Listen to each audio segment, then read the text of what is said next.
Hello out there once again, all you fantastic people on the World Wide Web. This is Nick Cicada coming to you with an interesting cultural analysis of what I consider to be America's goofiest city, New Orleans.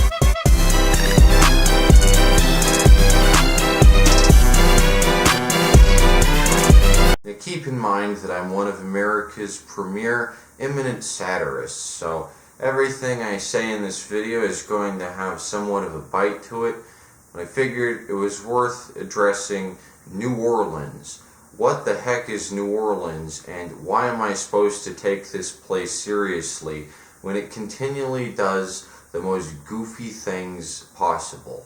So, for the purposes of this video, I'm really going to be focusing on one New Orleans custom in particular. I know there are countless, but we're just going to be talking about Mardi Gras. I have always heard about Mardi Gras growing up. We don't celebrate it here in Denver.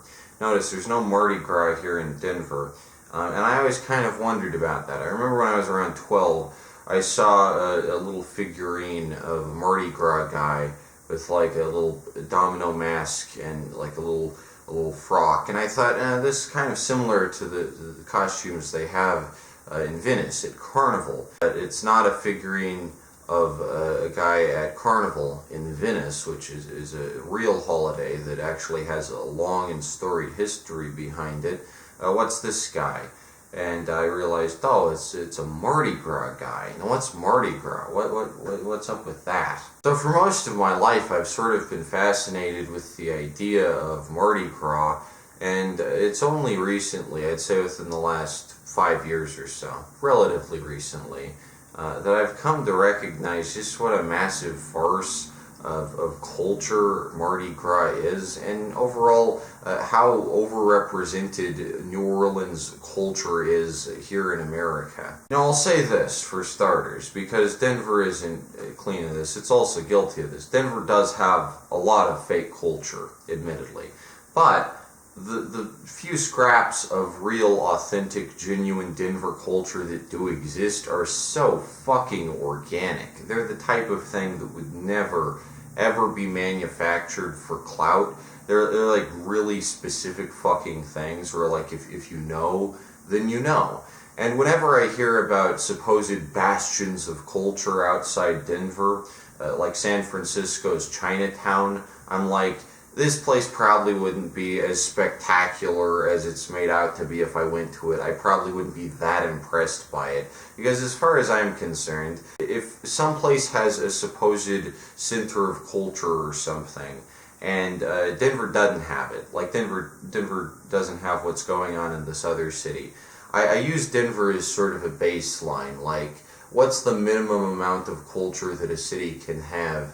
And like, if a place has something like Chinatown, I'm like, yeah, I probably wouldn't be that impressed by it. I've never seen one, but I probably wouldn't be. Actually, Denver used to have a Chinatown, and still kind of does. It's Wazee Street, but nobody ever talks about it or goes there or acknowledges or recognizes the Chinese-American history there because, like I said, real Denver culture that actually existed and is cool to talk and think about is never acknowledged in the same way that something like San Francisco's Chinatown is.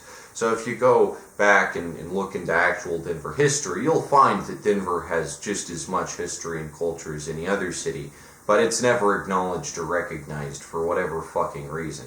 We just don't give Denver credit for anything. Mardi Gras in particular is an interesting holiday because I always hear people from the South talk about it like it's a normal thing. They talk about it with the same type of reverence and casual attitude that I would use to talk about, like, Memorial Day. They're like, oh, when I was a kid I loved playing Find the Bead and the King Cake. And I'm like, what's a king cake?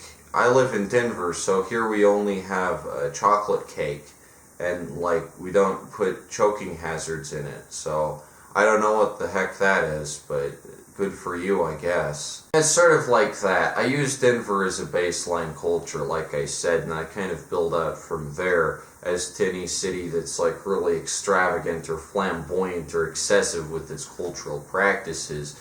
Odds are, if it's more excessive than Denver's culture, it's a little bit forced, and it's a little bit tacky, I find. Take, for instance, New Orleans' insistence on being the center of French culture on the American continent. Everyone talks about the French Quarter, the beautiful French architecture. Wow, you know, the French did so much to build out this region. Of course, all that is pre-Louisiana Purchase. And if you want to actually go somewhere on the North American continent with way more French influence, go to Quebec. Quebec is actually the hub of French influence in North America. They have signs there written in French, and the Quebecois are considered like a legitimate French-speaking demographic. Now, I personally am one of the contingent who believes that in an alternate history where the French had maybe kept their land west of the Louisiana, or just found some more land, or like, you know, possessed a little bit more, held on to more, and not let the Americans and the British glom onto so much land, we'd probably be looking at a somewhat more optimal situation.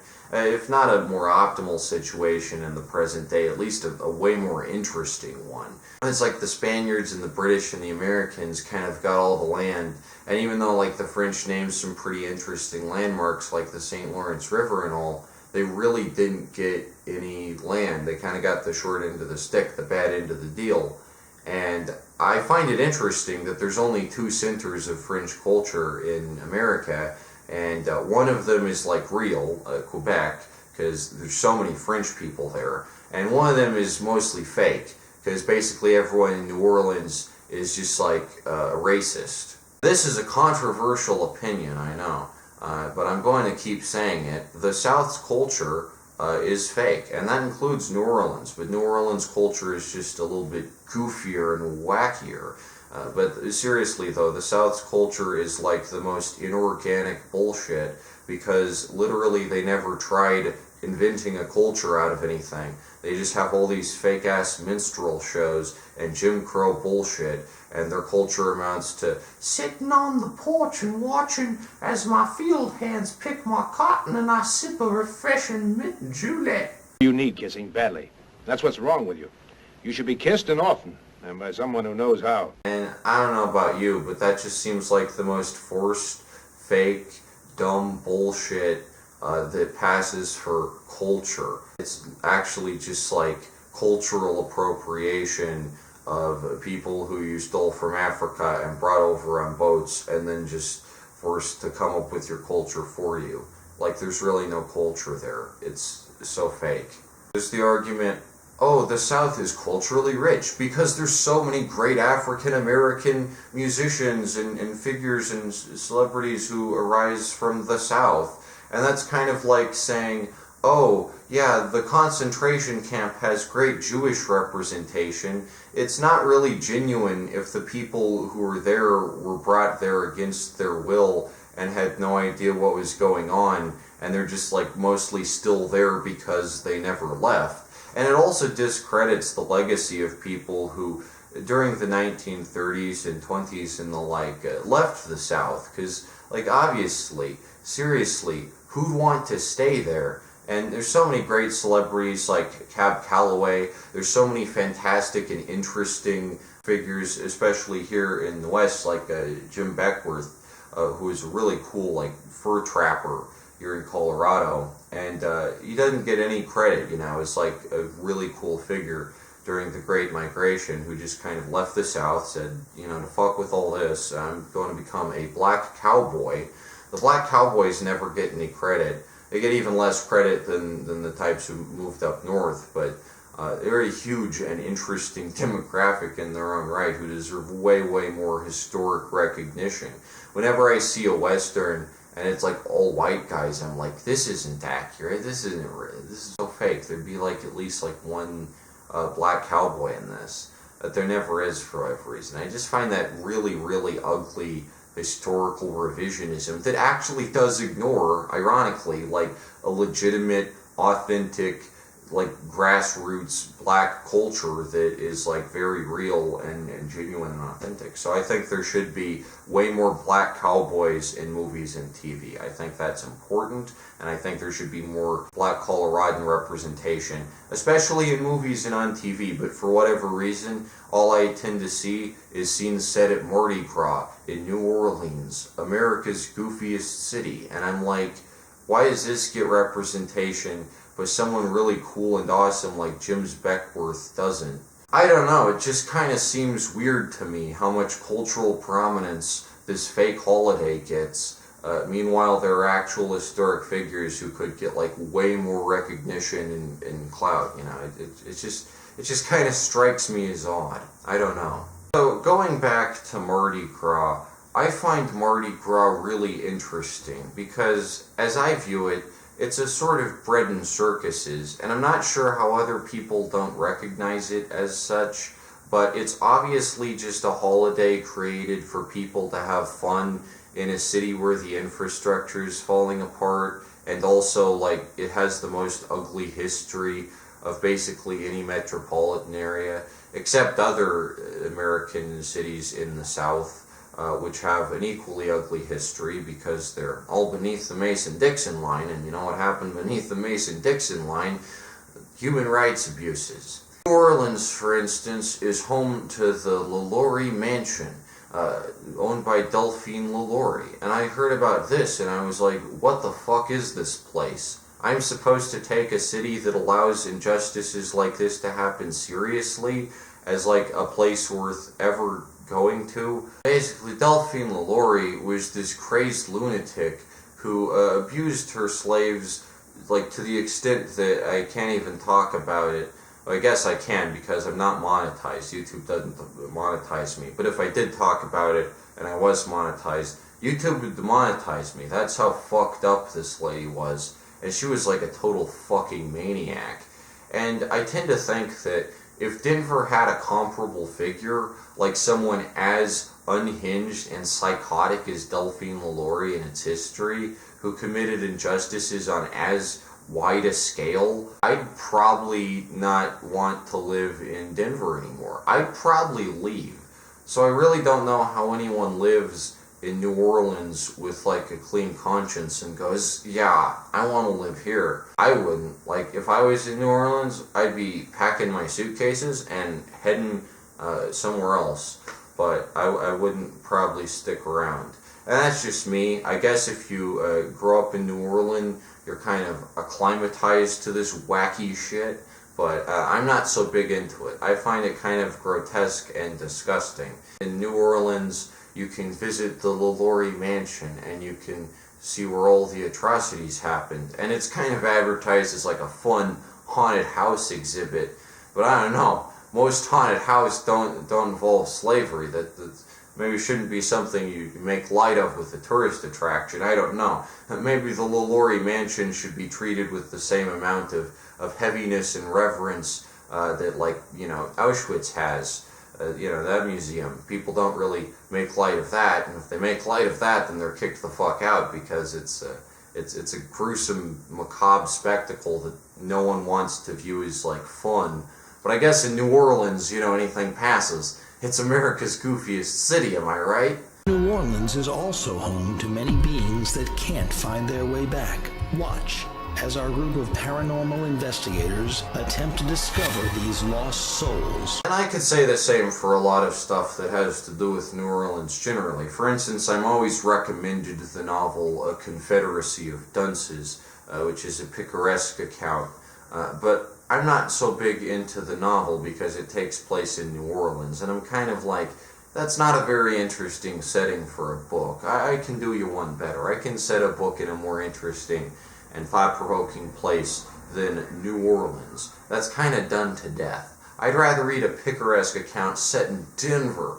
There aren't really any good ones. But yeah, I've never read A Confederacy of Dunces for that reason. I'd rather read an account set in like an interesting American city rather than America's goofiest city that brands itself as so fucking eccentric and wacky.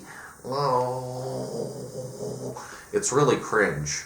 Going back to Mardi Gras though, I'd like to call your attention to a specific element of the Mardi Gras celebration that I find just completely baffling and is pretty much the entire reason I decided to make this video to begin with, because it's so extreme, so ridiculous, and some people outside of New Orleans aren't even aware of it, that I'd like to call your attention to it and tell you about it, so that when you go to America's goofiest city for your vacation, you can check it out, okay? So, as part of the Mardi Gras parade that happens every year, there's the Zulu crew, and crews in the New Orleans parade aren't spelled C-R-E-W because New Orleans has to be quirked up and wacky and random, so it's spelled K-R-E-W-E. And basically what these crews are is they're the different types that manage the floats and the, you know, the parts of the parade and the marching bands and the like. And I've seen a parade, for the record. I've been to a parade or two in my time, and they can be a lot of fun if they're handled well. For instance, I've been to the South Broadway Halloween parade. It's a lot of fun. There's vampires, there's werewolves, you know, normal shit. Do you want to know what the Zulu crew does in the New Orleans parade? It's a bunch of black people, and get this, they're in grass skirts, and they throw coconuts around, and they're in blackface, too. Wow, it's America's goofiest city, am I right?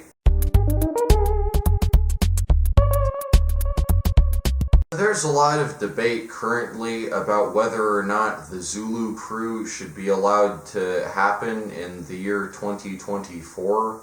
And for the record, before anyone comes at me being like, oh Nick, you're so PC, oh you're trying to cancel the Zulu crew.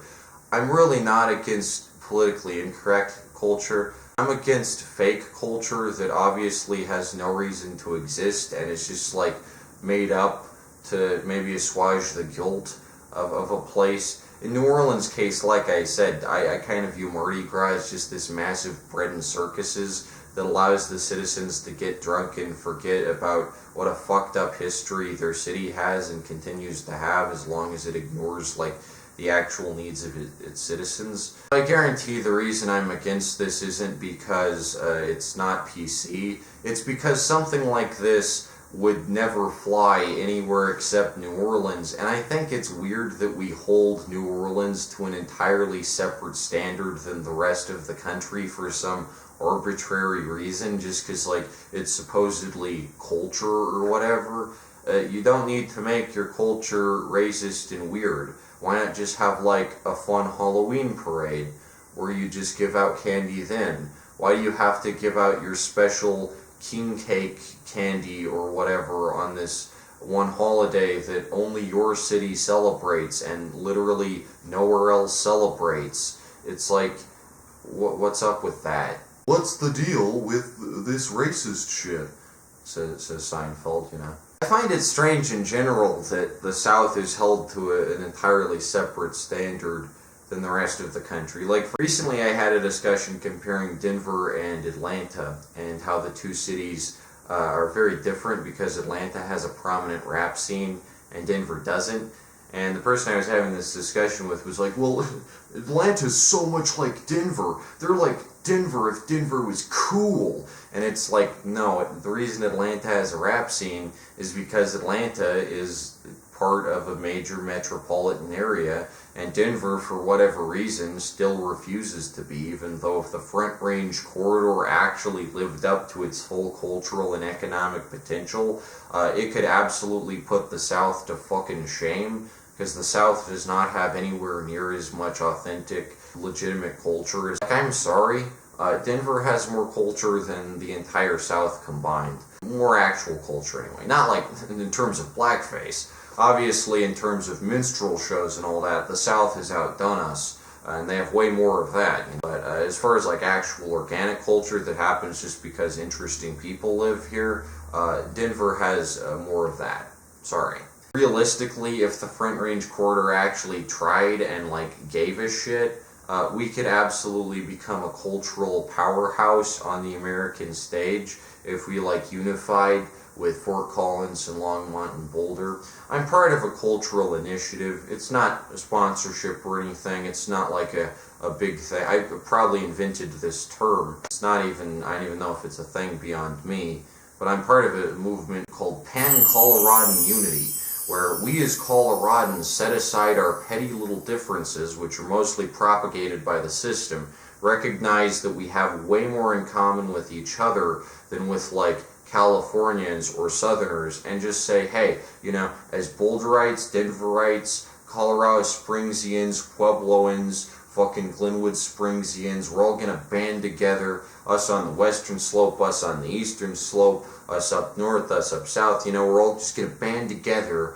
and become a cultural explosion that just, like, does the rest of America for shame, because it's been way too long that Colorado's gone without any cultural prominence. So if we, like, actually gave a shit, if we actually fucking tried, I think we could do pretty good. But instead we just, like, constantly pander to Californians, New Yorkers, and especially Southerners, which I really don't get. Every time I go to the store and I see a king cake in the grocery store around Mardi Gras time that's obviously just made for the families that move here from New Orleans, I'm like, where's the fucking Denver cake? Let's invent us a cake, and let's not put a choking hazard in it. Let's just make it a fun Denver-type cake where Denverites can look at it and go, fuck yeah, that's the Denver cake, bitch. Anyway, all of this is to say that the comparison between Denver and Atlanta, where you're like, Denver and Atlanta are so similar, is disingenuous. There's nowhere like Denver. Denver is extremely fucking unique, and that makes sense, because the conditions that led to Denver's existence are extremely fucking unique. Denver is extremely isolated, so whatever culture pops up here, you bet your ass, it's the real deal, because someone had to actually come up with it right here in Denver. Like I said, that isn't the case for all purported Denver culture. There's lots of fake shit, and a Denverite like myself can easily tell you tourists what's real and what's not. If you're curious, if you're wondering, if you're actually interested in learning about and having a great deal of respect for the city, I can absolutely tell you what's fake and what's not. However, I will say this, putting a comparison up between Denver and Atlanta, Denver and Seattle, even Denver and Detroit is not at all accurate and should not be made.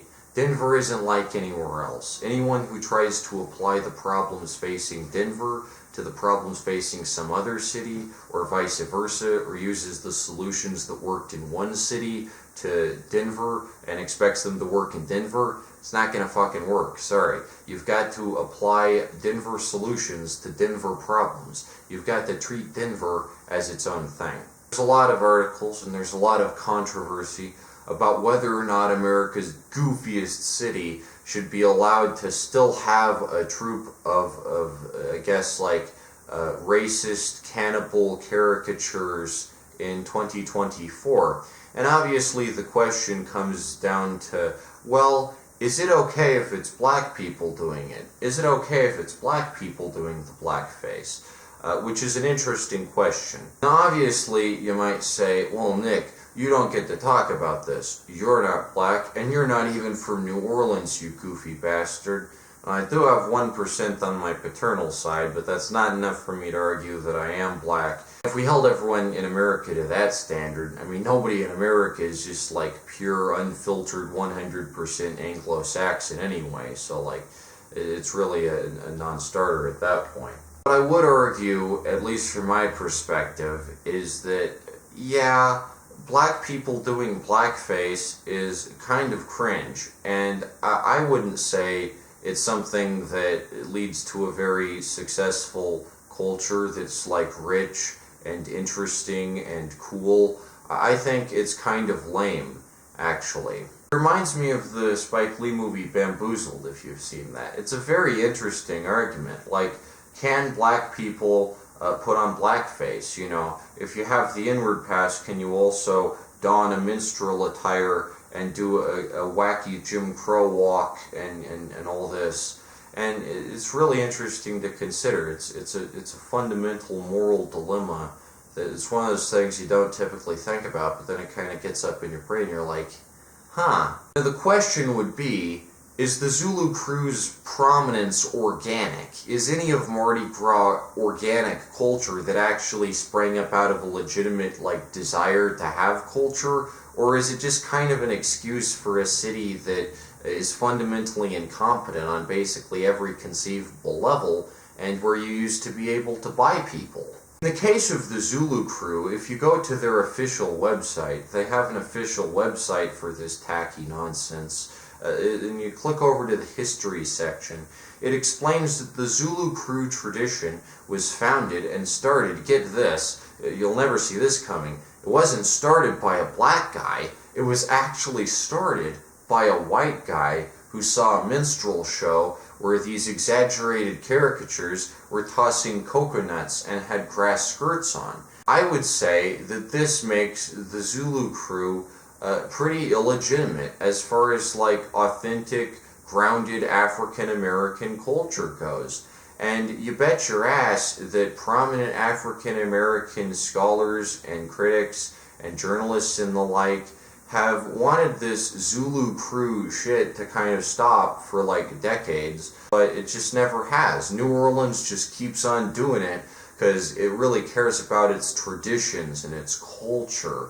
And it's America's goofiest city, you know? What you gonna do, huh? So here's an article I found while doing research for this video about some white lady who put on blackface to join up with the Zulu crew, and I'm honestly surprised this kind of thing doesn't happen more often, considering how normalized blackface seems to be within New Orleans culture, and just how brainwashed everyone is into accepting the blackface buffoon squad. So yeah, this is interesting. Who could have seen this coming, am I right? Really, if you want my take, this is what I'd offer you. Two hypothetical scenarios about the Zulu crew and their place in history and how we should view them with kind of a more appropriate context. First off, what would an actual Zulu warrior think?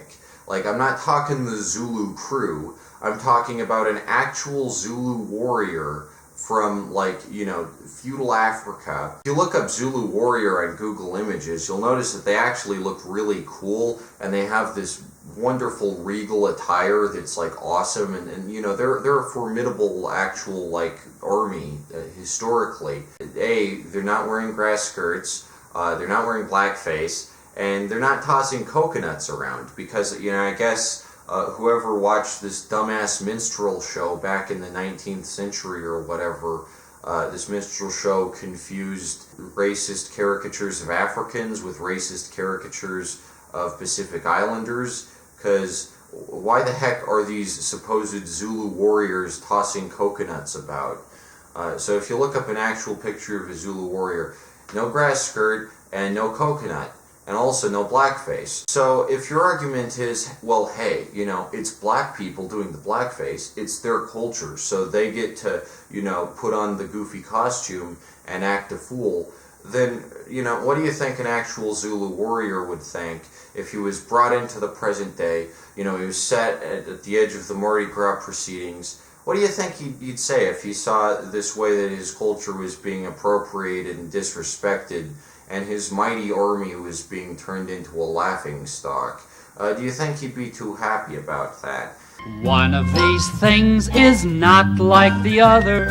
One of these things just doesn't belong. The argument is, can African Americans culturally appropriate elements of African culture that are actually, like, very respected and revered on the African continent? Or rather, the question is more like, can African Americans unwillingly participate in a racist caricature of them invented by white people, which appropriates elements from the African continent? And I would say, no, that's kind of tacky, and a Zulu warrior, like an actual one, would probably not be too happy if he saw how New Orleans uses the term Zulu, because that's not what a Zulu is. It's really fucking insensitive. Like, imagine all the Zulus who fucking died, tooth and nail, and then, a couple hundred years later, it's just like, well, Zulu just means goofy grass skirt and dance and song now. Woo! It's really fucking stupid. And the second hypothetical scenario I'd like you to consider in determining for yourself on your own terms whether or not the Zulu crew is A-OK in the year 2024. And this one goes back to what I said earlier about this not really being a thing in the rest of America, but we just give New Orleans a pass for whatever reason. And we give other southern cities a pass for doing absolutely abhorrent shit, but for whatever reason, New Orleans just seems to get all the get-out-of-jail-free cards when it comes to shit that, like, if it happened any other place in America, it'd be like, what the fuck are you facilitating? What would happen, get this, if the Zulu crew, you know, suppose it's like a Scooby-Doo episode, they're in the mystery machine or whatever, and their tire breaks down, right? I have this hypothetical scenario in mind all the time, and it's really fucking hilarious. But imagine if, like, the Zulu crew, you know, all these people who, for one reason or another, have participated in this obscene ritual that is just like a total and complete embarrassment for decades at this point.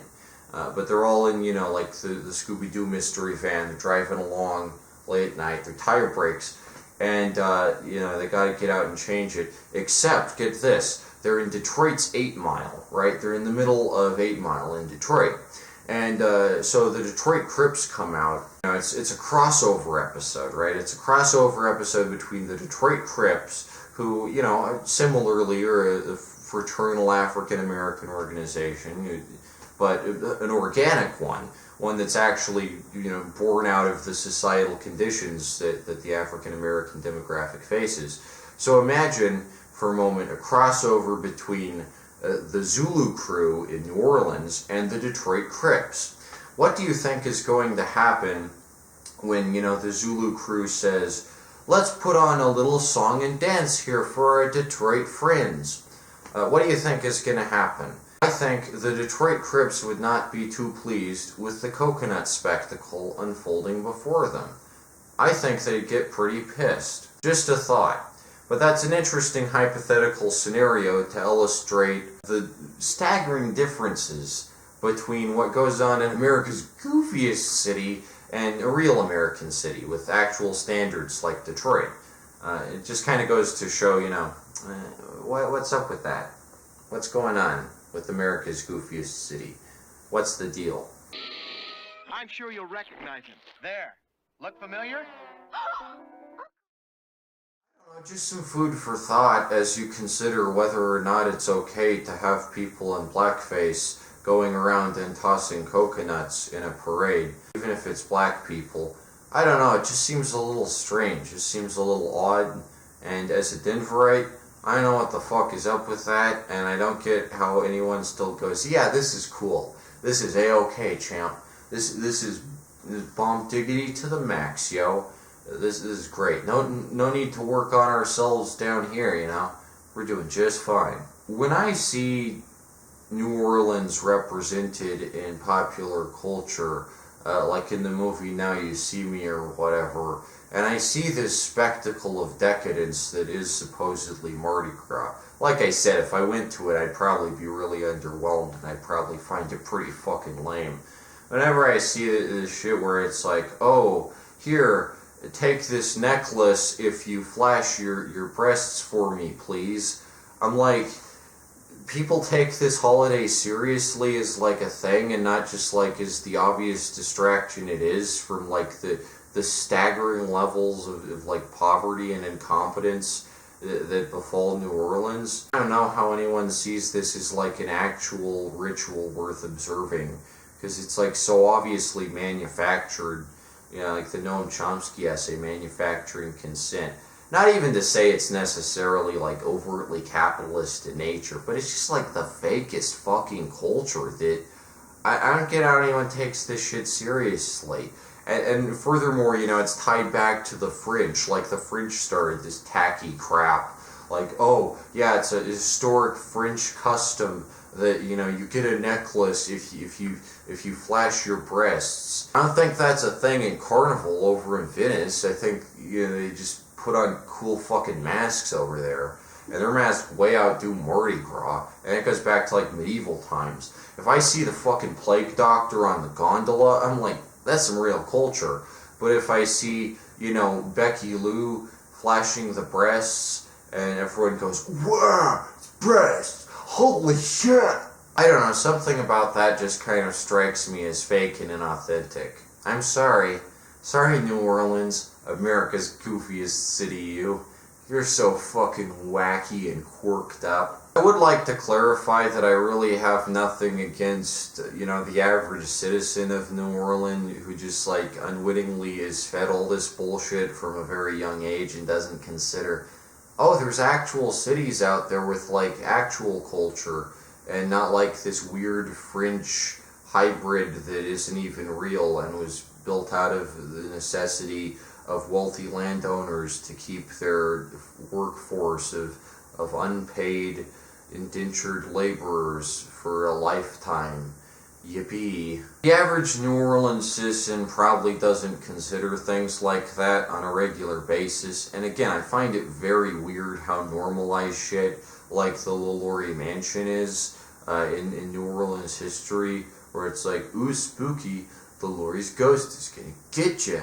And I'm like, she's probably not a ghost, she was just like a sick fucking person, and you know, I don't think it's worth making a joke about that. Like that's a situation that should be treated with an immense amount of gravity, because it's like fucking depraved.